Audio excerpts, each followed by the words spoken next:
Even among Sahajogis, I am very sorry to say, there are some racists. Because Gregor said just now, I am sorry to say that so many girls who are married in the West are extremely unhappy. And already I have received a notice from Sahajogis from India that they don't want to marry any Indian girls to Westerners.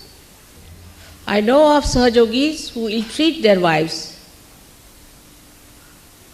in England, in Switzerland, in many places like that.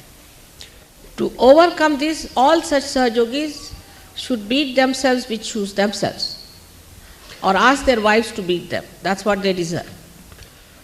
It's a very dangerous sign, because they will get immobilized and the Sahajoga will get a bad name.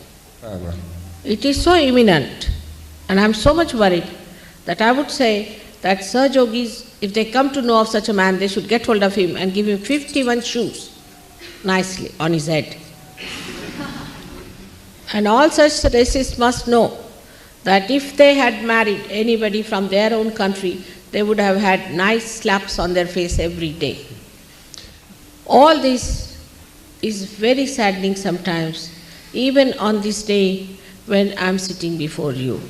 I have come to know of stories that I am shocked the way people behave. You have to know that India is a blissful country, that's why we go there. From that blissful country to come to these horrid countries is not easy. I know how difficult it is.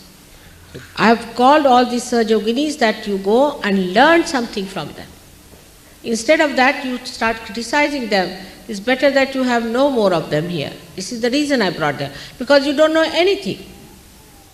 They know so many things about your country. They have learned your science, so many things. Why can't you become a proper Sahajogi to know that they know more than knowledge of the roots? And that will give me greatest joy when I will see there is not a single racist left in Sahajoga. Yeah. If in Sahajoga somebody gets immobilized, please don't blame me, because I have warned you on such a day when you are all here, and I did not want to say about these things today, but there's no other way out.